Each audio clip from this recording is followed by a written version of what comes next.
আল্লাহর নবী সাল্লাল্লাহু আলাইহি ওয়াসাল্লাম বললেন, ওয়াহশী, তুমি মুসলমান হইবা, আমার কোনো বাধা নাই।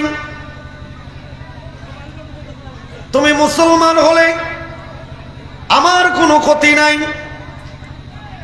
বরং তোমার কাছে একটা শর্ত থাকবে, জীবনে কোনোদিন তুমি আমার সামনাসামনি বসবা না, পিছনে থাকবা। কেন?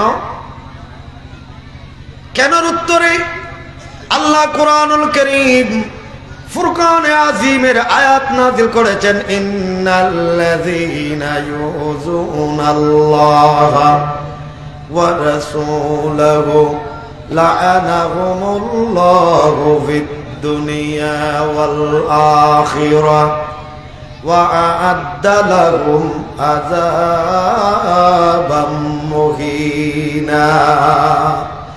আল্লাহ বলেন, নিশ্চয় নিশ্চয় যারা আল্লাহ এবং রসুলকে কষ্ট দেয় তাদের দুনিয়াও লানত, তাদের উপর পরকালেও লানত, তাদের দুনিয়াও বরবাদ, পরকালেও বরবাদ।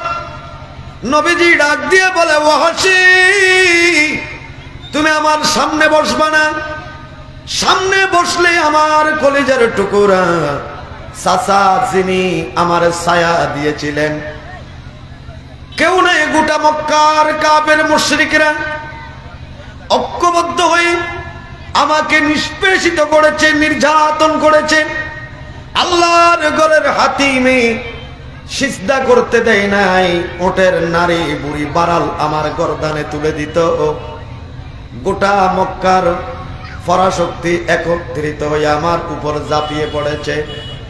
ওই সময় যার ছত্র ছায়ায় যিনি কলমা পড়ে আমার উপর ছায়া ছিলেন, আমার সেই চাচা আমির হামজাকে তুমি 70 টুকরা করেছো, এই কথা মনে পড়লে আমার অন্তরে যদি একটু আঘাত লাগে, তোমার দুনিয়াও বরবাদ, পরকালও বরবাদ হয়ে যাবে, সাবধান। এই কারণে তুমি আমার কোনোদিন সামনে বসবা না, পিছনে বসবা। উঁচা আওয়াজে বলুন না সুবহানাল্লাহ। আল্লাহ মায়ার নবীরে কিভাবে মহব্বত করে। মসজিদে খতিব সাহেব বক্তব্য দিচ্ছে, মুসল্লিদের অনেকে কথাবার্তা বলে, মুরব্বীরা কথা বলতেছে, ওইখানে ছেলেরা চেঁচামেচি করে।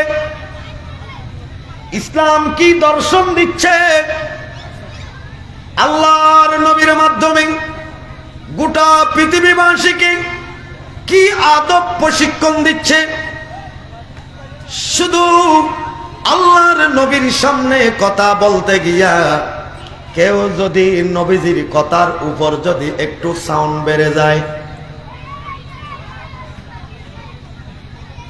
আল্লাহ বলেন, ইয়া আইয়ুহাল্লাযীনা আমানু লা তারফাউ আসওয়াতাকুম ফাওকা সাওতিন নবী ওয়া লা তাজহারু লাহু বিল কওল।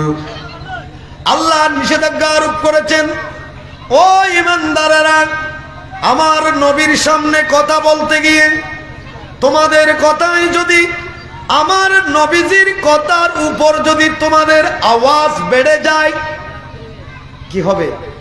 তোমরা একে অপরে যেইভাবে কথা বলো, এইভাবে যদি আমার নবীজির সাথে কথা বলো, আমি আল্লাহ ঘোষণা দিয়ে দিলাম, আনতাহবাতা আমালুকুম, তোমার 70 বছর, 80, 90, 100 বছরের জিন্দেগির নামাজ, রোজা, হজ, যাকাত, তাসবিহ, তাহলিল, ইবাদত, রিয়াজত, মুরাকাবা, মুশাহাদা, তোমার জিন্দেগির সমস্ত আমল সেকেন্ড লাগবে না, মুহূর্তের ভিতরে আমি আল্লাহ রিজেক্টেড করে দেব, বন্ধ করে দেব, রিমুভ করে দেব। আমি আল্লাহ তোমার অ্যাকাউন্টকে শূন্য ঘোষণা করে তোমার সব আমলগুলো বরবাদ করে দেব। বলুন নাউজুবিল্লাহ।